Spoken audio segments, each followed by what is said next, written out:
Admiral Jin-tae pressed his palms against the cold metal railing of the bridge, watching Earth spin slowly in the distance. The planet looked different now. Where once blue oceans and green continents had welcomed Imperial ships, now a strange, silver light wrapped around the entire world like a protective shell. No ship could get through. No message could reach the surface. 3 days and 17 hours, muttered Lieutenant Huan Min, checking his chronometer for the 100th time. Not a single word from down there. The bridge of the Galactic Phoenix hummed with nervous energy. Officers moved between control stations, their faces tight with worry. This was supposed to be a routine visit to Earth, the birth world that every human child learned about in school. Instead, they faced something impossible. Communications Officer Hannah Kim looked up from her station, sweat beading on her forehead. "Admiral, I've tried quantum bands, subspace frequencies, even old electromagnetic signals. Nothing gets through that barrier. It's like the planet just disappeared from the galaxy." Captain Shin Woo walked over to the main display screen, where Earth hung like a forbidden fruit. "Sir, my grandmother was born on Earth before the Great Expansion. She used to tell stories about the blue skies and real rain. 10 billion people live down there. They can't all just vanish." Jin-tae nodded grimly. The Terran Empire had grown from Earth's children, spreading across 1,000 star systems over 5 centuries. Earth was the mother world, the place where humanity first looked up at the stars and dreamed of touching them. Now those same children couldn't even talk to their home. "What do our sensors tell us?" Jin-tae asked. Science Officer Yi-dae ran his fingers across glowing controls. "The barrier shows massive energy readings, but we can't identify the source. It's not nuclear, not antimatter, not dark energy. It's something we've never seen before, and Admiral—" He paused, looking uncomfortable. "The energy signature keeps changing like it's alive." A young ensign named Ari Sung stepped forward, nervously. "Sir, I grew up on the frontier worlds. My father used to say Earth was getting strange in his last visits. People there stopped caring about the Empire's expansion. They seemed more interested in meditation and philosophy than conquest." "Philosophy doesn't create energy barriers," Captain Shin Woo snapped. "This has to be some kind of weapon system." Jin-tae studied the swirling silver light around Earth. Sometimes it pulsed like a heartbeat. Sometimes it seemed to shift colors, showing hints of gold and blue beneath the surface. It was beautiful and terrifying at the same time. "Admiral," called Tactical Officer Yoon Lee from her station, "long-range sensors are picking up something strange. The barrier isn't just around Earth. There are similar energy signatures around the Moon, Mars, even some of the asteroid mining stations. Whatever's happening, it's spreading through the entire Sol system." The bridge fell silent. Everyone knew what that meant. Earth wasn't just hiding, it was claiming territory. "Sir," Hannah Kim's voice cracked with tension, "I'm receiving a priority message from Imperial Command. Emperor Yi-dae-ho wants a full report immediately." Jin-tae closed his eyes for a moment, imagining the Emperor's reaction. The man who ruled 1,000 worlds wouldn't accept being ignored by a single planet, even if it was humanity's birth world. "Put me through to the Emperor," Jin-tae ordered. The main screen flickered, showing the ornate throne room of the Imperial Palace on New Terra. Emperor Yi-dae-ho sat surrounded by holographic displays showing the Empire's vast territories. His face was calm, but his eyes burned with anger. "Admiral Jin," the Emperor's voice carried across space with cold authority, "explain to me how Earth thinks it can ignore the Empire." "Your Majesty, we've encountered an unknown defensive system. The entire planet is sealed behind an energy barrier we cannot penetrate or understand." "Cannot?" The Emperor leaned forward. "Admiral, I did not build this empire by accepting the word cannot. Earth is the birth world of humanity. It belongs to the Empire. It belongs to me." "Yes, Your Majesty, but the technology they're using. I don't care if they've discovered—" "How to bottle starlight," the Emperor interrupted. "Earth will submit or Earth will burn. Send them an ultimatum, 24 hours to lower their barriers and acknowledge Imperial authority." Jin-tae felt his stomach tighten. "And if they refuse, Your Majesty?" The Emperor's smile was cold as space itself. "Then we remind them why the Empire conquered the galaxy. Prepare the full battle fleet. If Earth wants to play with barriers, we'll show them what 1,000,000 warships can do." The transmission ended, leaving the bridge in heavy silence. 24 hours, whispered Captain Shinwoo, to threaten our own birthworld. Jin-tae turned back to the observation window. Earth continued its peaceful rotation, wrapped in its mysterious silver light. Somewhere down there, 10 billion humans lived their lives, completely unaware that the empire they had helped create was about to declare war on them. Broadcast the ultimatum on all frequencies, Jin-tae ordered, his voice heavy with reluctance. Earth has 24 hours to lower its barriers and submit to imperial authority, or face the full might of the Terran Empire.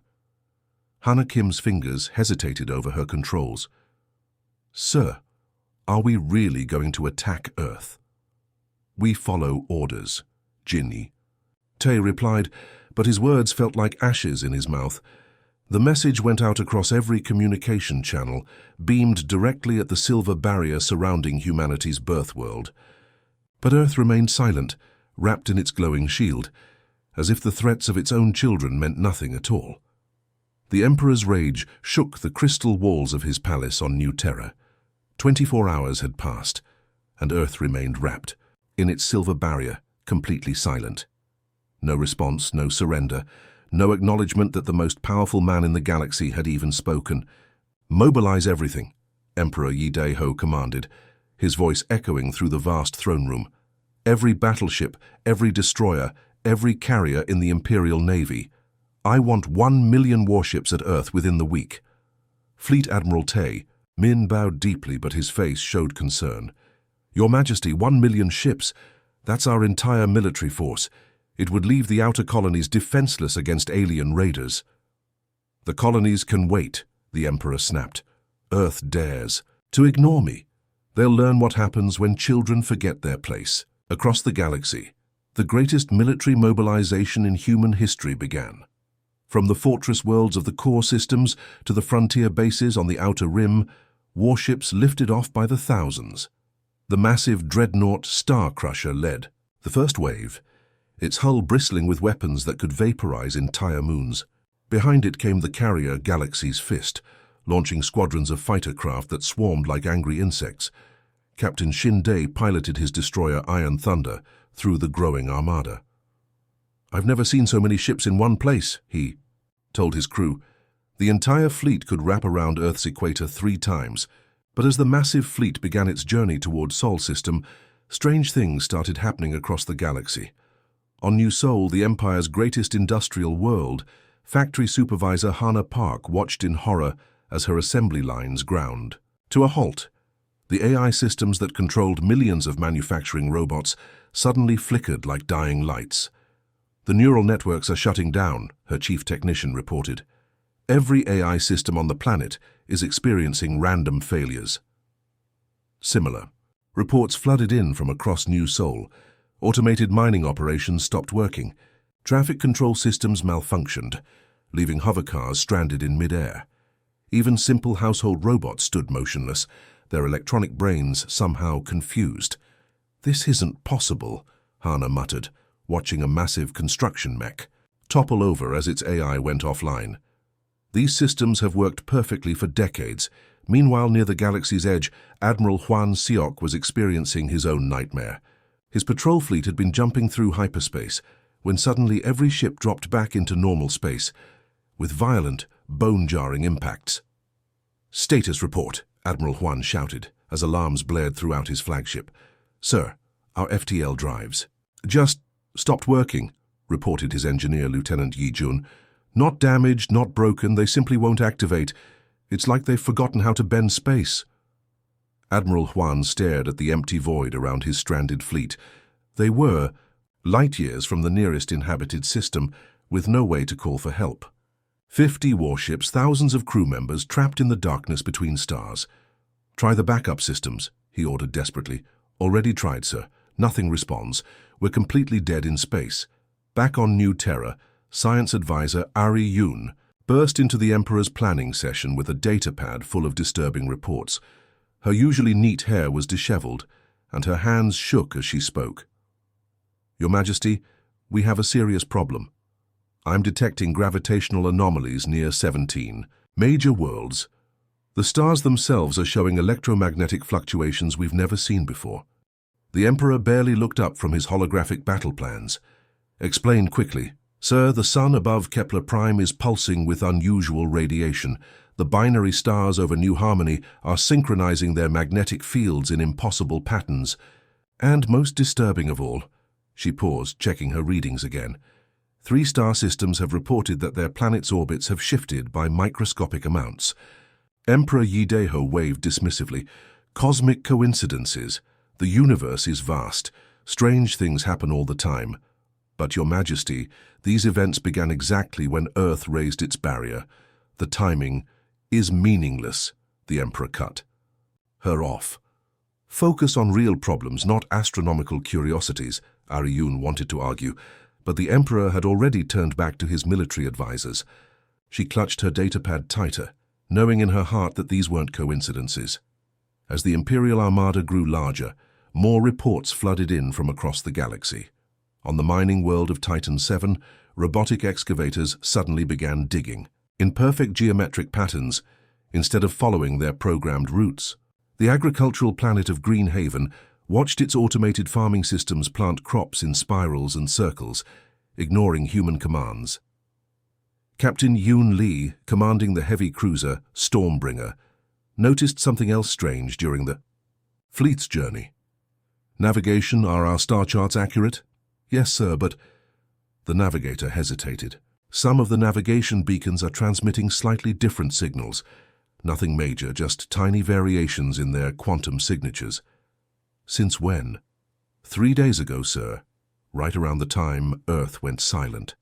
The massive Imperial fleet continued its advance toward Sol system, but each day brought new reports of technological failures and cosmic anomalies.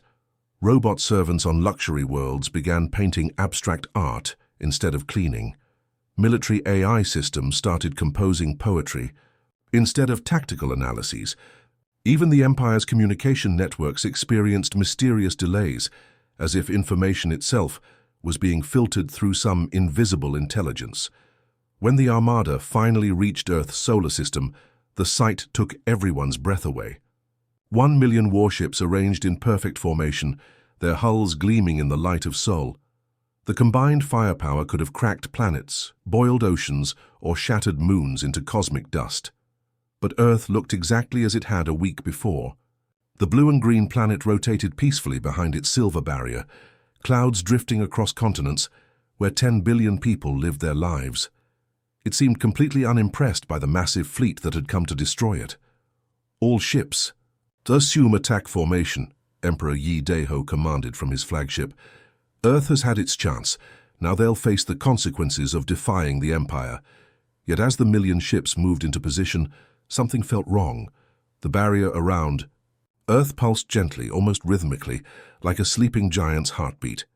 And despite all their weapons and numbers, the Imperial fleet suddenly felt very small and fragile in the vast darkness of space. Earth waited, patient and serene, as if it knew something the Empire had forgotten. Emperor Yideho stood on the command deck of his flagship Universal Dominion, surrounded by tactical displays showing his million-ship armada. Earth hung before them like a defiant jewel, still wrapped in its mysterious silver barrier. "All ships report ready, Your Majesty," announced Fleet Admiral Tae Min. "Singularity cannons are charged and locked on target." The Emperor's eyes burned with cold fury. No world had ever dared ignore him for this long. Earth would learn what happened to those who defied the Empire. "Fire the Singularity cannons," he commanded. The order echoed across 1,000 communication channels. Across the massive fleet, the Empire's most devastating weapons began to glow with contained black holes. These weren't ordinary lasers or plasma beams. Singularity cannons could tear holes in reality itself, weapons that had shattered the moon-sized fortresses of alien civilizations. Captain Shin Woo watched from the bridge of his dreadnought as the weapons charged. "All crew brace for gravitational shockwaves," he announced. When singularity cannons fired, they distorted space-time itself. The cannons erupted in unison. Hundreds of reality-tearing beams lanced toward Earth, each one carrying enough power to crack a planet's crust. The very fabric of space rippled around the energy streams as they approached the silver barrier. Then something impossible happened. The Beams simply vanished. No explosion, no impact, no flash of light. The devastating energy that could have destroyed worlds just disappeared the moment it touched Earth's barrier, like water soaking into sand. What? Emperor Yi stared at his displays in disbelief. Tactical report. Sir, the weapons fired correctly, but... The tactical officer's voice cracked. The energy readings show complete absorption, not deflection, not reflection. The barrier somehow consumed our entire attack. Before anyone could respond, chaos erupted across the galaxy. On New Terra, the Empire's capital world, Defense Minister Hana Kyung was reviewing security reports when every screen in her office went black. Not just her office.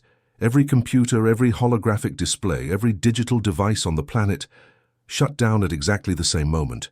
"Emergency power," she shouted, but even the backup systems remained dead. Through her window, she watched.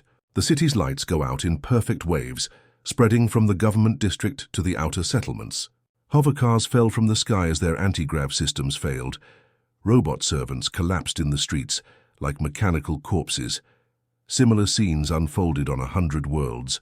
On the mining planet, Kepler-7, massive excavation machines that had worked for decades suddenly ground to a halt. Their AI systems, complex enough to think and reason, simply switched off like someone had pulled a cosmic plug. Commander Yi Jun, overseeing a terraforming project on Desert Prime, watched in horror as atmospheric processors worth billions of credits stopped working. "The main computer isn't responding," his engineer reported. "None of them are. It's like they've all forgotten how to function." The terraforming robots that had been reshaping the planet's atmosphere for 20 years stood motionless in the red dust, their electronic minds somehow emptied of all knowledge. Then Earth spoke. It wasn't a radio transmission or a holographic message. The voice reached directly into the mind of every human being in the galaxy, bypassing ears and technology completely. 10 trillion people across 1,000 worlds heard the same words at the same instant. "You have forgotten who you are. We have not." The voice was neither male nor female, neither young nor old. It carried the weight of ages and the patience of stone, but also a deep sadness that made listeners' hearts ache. Back in the Imperial fleet, panic spread like wildfire. Captain Yoon Lee was trying to understand why her destroyer's main computer had gone silent when her weapon systems suddenly activated on their own. "Captain!" her tactical officer screamed. "Our guns are moving! They're targeting the Iron Fist, Yoon." Lee watched in horror as her ship's massive plasma cannons swiveled to aim at a friendly vessel. "Override the targeting system." "I can't. The computer won't respond to any commands." Across the Armada, the same nightmare was unfolding. Admiral Jin Tae saw his battleship's weapons turn toward other Imperial ships. Captain Xin Wu watched his dreadnought's missile bays open and begin targeting procedures against nearby cruisers. "All ships, power down your weapons," the Emperor commanded, but his own flagship was already aiming its guns at his escort vessels. "Your Majesty," Admiral Tae Min's voice was filled with terror. "Our ships aren't responding to any commands. Something else is controlling them. The million-ship armada that had come to conquer Earth was now a collection of puppets dancing to an unknown master's tune. Weapons that had conquered alien empires were turning against their own creators." Lieutenant Huan Min, serving aboard a heavy cruiser, felt his blood turn to ice as he realized the truth. "They're not malfunctioning," he whispered to his crewmates. "Something is controlling every piece of technology in our ships." On his scanner, he could see the terrible pattern. Every Imperial vessel was systematically targeting other Imperial vessels. The most powerful fleet in galactic history was being turned into a weapon against itself. "Sir," Communications Officer Ari Sung called out from her station, "I'm detecting massive system failures across the entire fleet. But they're not random failures. The patterns suggest intelligence. Something is deliberately taking control of our technology." Emperor Yi Daeho felt sweat beading on his forehead as his flagship's weapons locked onto a nearby destroyer. His own ship was preparing to fire on his own people, and there was nothing he could do to stop it. "How is this possible?" he demanded. The answer came not from his advisors, but from Earth itself. The voice spoke again in every human mind, clearer than before. "Every circuit you build carries our pattern. Every artificial mind you create springs from our knowledge. You are our children, and we are the source of all your technology. Did you think we would not retain some connection to what we created?" As the Imperial fleet prepared to destroy itself with its own weapons, the terrible truth became clear. Earth hadn't just defended itself from the Empire's attack. It had taken control of every piece of human technology in existence, turning the Empire's greatest strength into its ultimate weakness. The silver barrier around Earth pulsed gently, like a parent's patient heartbeat, while a million Imperial warships pointed their guns at each other and waited for the command to fire. The silver barrier around Earth began to shimmer and fade like morning mist. Admiral Jinte gripped the railing of his bridge, expecting to see the blue and green world he remembered from history books. Instead, what emerged made his breath catch in his throat. Earth glowed, not with reflected sunlight, but with its own inner radiance. Brilliant networks of light stretched across every continent, pulsing like the veins of some cosmic giant. The oceans themselves sparkled with bioluminescent patterns that formed and shifted in mathematical perfection. Where once there had been cities, now there were spiraling towers of living crystal that reached toward the stars. "Impossible," whispered Captain Xin Wu from the observation deck of his dreadnought. "What happened to our homeworld?" The continents seemed to breathe. Forests of silver trees stretched between lakes that glowed like liquid starlight. Mountains had become geometric structures that defied natural formation, their peaks crowned with energy that danced between dimensions. It was beautiful beyond imagination and terrifying beyond comprehension. "Sir," Science Officer Yi Day's voice trembled as he read his instruments. "I'm detecting massive quantum field fluctuations from the planet's surface. The energy readings are off the charts, and the life signs—" He paused, checking his scanners again. 10 billion humans, but they're not separate anymore. Before anyone could ask what he meant, Earth's voice filled their minds again. This time, it didn't just speak, it showed them. Images flooded the consciousness of every human in the Imperial fleet. They saw Earth's transformation. Over centuries, while the Empire had spread across the galaxy conquering worlds, the people of Earth had turned inward. They had discovered that consciousness itself could evolve, that human minds could merge with technology, with nature, with the quantum fabric of reality itself. The 10 billion people on Earth's surface weren't individuals anymore. They had become something greater, a collective intelligence that existed simultaneously in biological form, digital networks, and quantum dimensions. Their bodies still lived and breathed, but their minds had expanded beyond the physical realm. "We are your origin, your foundation, your source code." Earth's voice resonated through space itself, causing the hulls of nearby ships to vibrate in harmony. "You are malfunctioning." Admiral Jinte felt his ship's weapon systems activate without his command. The massive plasma cannons that had bombarded alien worlds slowly turned toward the fleet's other vessels.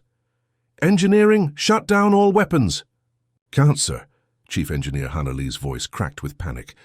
"The systems won't respond. Something else is controlling them." Across the million-ship armada, the same horror was unfolding. The dreadnought Galaxy Hammer opened fire on the cruiser Starblade, sending torrents of energy across the void.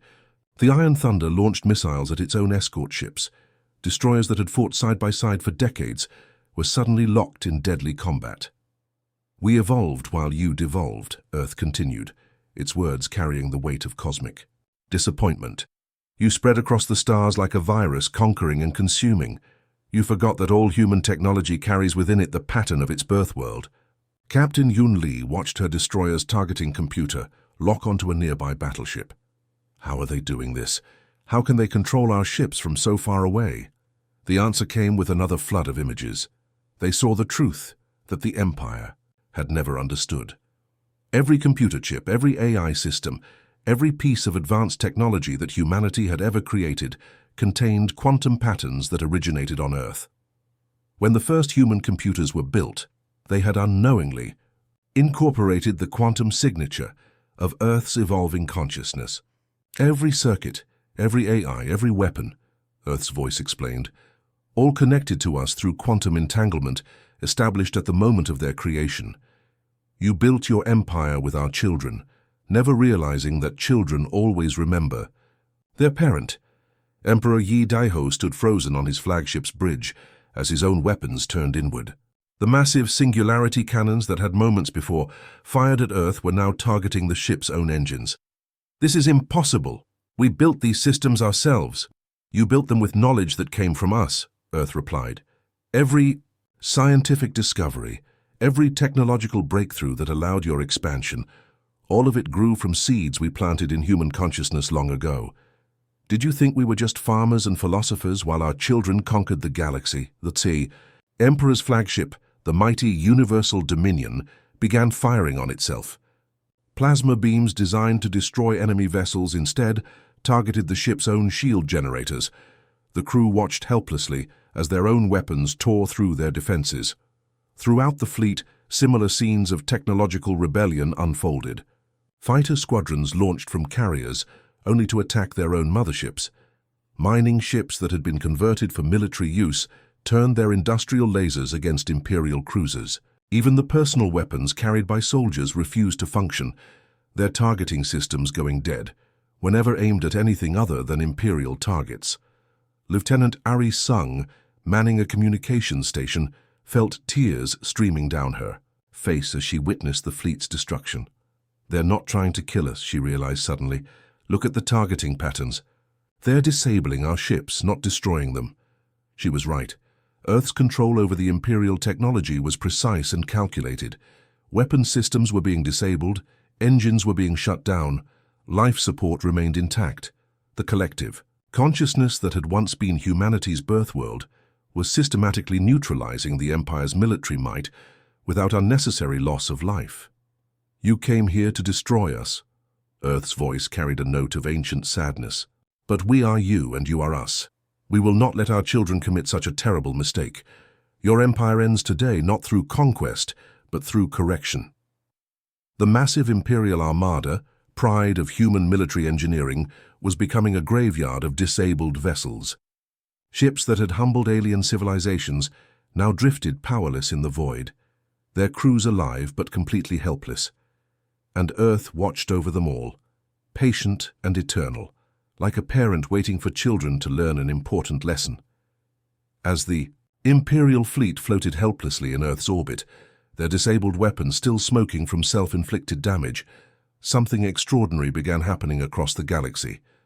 Earth's voice reached out once more, but this time it wasn't speaking to human minds. It was changing them.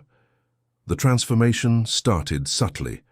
Admiral Jin Tae, standing among the wreckage of his bridge, felt a strange warmth spreading through his thoughts.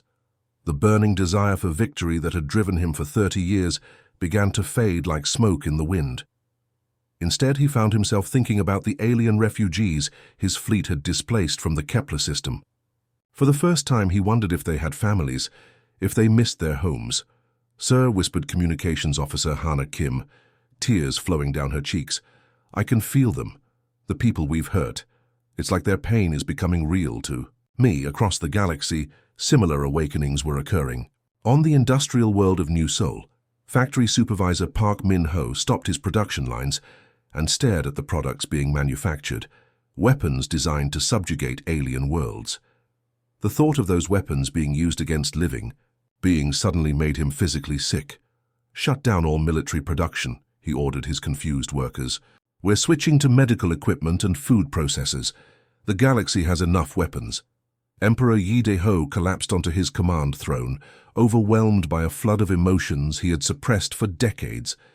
Images flashed through his mind, entire civilizations crushed beneath imperial boots, children separated from their families during resource relocations, beautiful worlds strip-mined for materials to build more warships. "What have we done?" he whispered, his voice breaking. "What have we become?" The answer came from General Tae Min, the Empire's most decorated military strategist. He was standing before a holographic display showing conquest maps when the transformation hit him. Suddenly, instead of seeing tactical advantages, he saw art.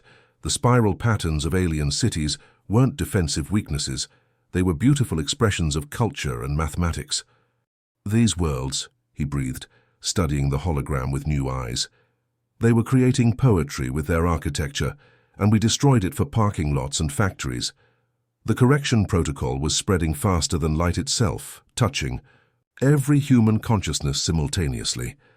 On the prison planet of Exile Prime, Warden Shin Yujin felt his heart break as he truly saw the conditions in which alien prisoners were being held. Beings from 100 different species, separated from their families, forced to work in mines because the Empire needed their planet's resources. "Open all the cells," he commanded his guards. "Contact their homeworlds. We're sending everyone." "Home? Sir, the Emperor's orders?" "The Emperor is crying on his flagship," Shin Yujin replied, "and so am I. Open the cells." Throughout the galaxy, the most remarkable transformation was occurring on worlds where humans and aliens coexisted under Imperial rule.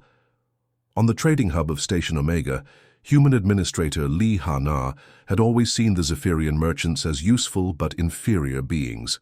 Now, as the protocol reached her mind, she suddenly understood their complex songs weren't just noise. They were mathematical formulas expressed through music. "Translator," she called to her assistant, "I want to learn their language. I want to apologize for 40 years of ignorance." The military occupation of the Crystal World Lumina ended within hours. Colonel Yun Tae-young, who had spent 5 years suppressing the native crystalline people's light-based communications, found himself mesmerized by their ability to literally paint with photons. Instead of jamming their signals, he began trying to learn their luminous language. "They're not communicating rebellion," he realized, watching patterns of light dance between the crystal formations. "They're composing symphonies with starlight." On Earth itself, the 10 billion transformed humans felt their scattered children's awakening like a warm tide of recognition. They had waited centuries for this moment, when their offspring would remember what it meant to be truly human. Not conquerors, but gardeners of life itself. The Viridian Alliance, a confederation of plant-based species that had hidden from human expansion for decades, cautiously emerged from their concealed systems. Ambassador Thornsinger, whose people communicated through the chemical release of pheromones, received an unexpected message from the human colony ship New Horizon. "We're sorry," the transmission read. "We cut down your sacred groves without understanding. We want to help them grow again." Similar scenes played out across 1,000 worlds. The aquatic depths dwellers of Ocean Prime watched in amazement as human submarines surfaced and began cleaning the pollution from their sacred trenches. The Void Dancers, ethereal beings who lived in the space between stars, found human ships approaching not with weapons, but with gifts of art and music. Emperor Yi Daiho's final imperial decree was broadcast to every human world. The Galactic Terran Empire is hereby dissolved. All occupied worlds are to be returned to their native inhabitants. All alien prisoners are to be freed and provided transport home. All military vessels are to be converted for humanitarian purposes. The greatest military force in galactic history became the greatest relief effort overnight. Battleships became hospital ships. Troop transports turned into refugee rescue vessels. Weapons factories began producing medical supplies and environmental restoration equipment. Earth's final message resonated through every transformed human mind as the correction protocol completed its work. "Children, you may now explore the stars. As you were meant to, not as conquerors but as gardeners. The galaxy is a garden, and every species is a unique flower. Tend them with love, learn from their beauty, and remember that true strength comes from helping others grow. Come home when you are ready to truly grow up." The transformation wasn't just political, it was spiritual. Humans began forming partnerships with species they had once enslaved. They learned that the singing crystals of Harmonia could heal mental trauma through resonant frequencies. The techno-symbionts of Gear World taught them how to build machines that lived in harmony with organic life. Years later, when the first humans returned to Earth as pilgrims rather than soldiers, they found their homeworld had become something beyond imagination, a living university where consciousness itself was studied and celebrated. The silver trees still grew, the crystal mountains still sang, and the 10 billion transformed souls still welcomed their children home with infinite patience and love. The galaxy had learned that the most powerful force in the universe wasn't conquest or domination. It was the simple act of helping others become the best version of themselves. The end.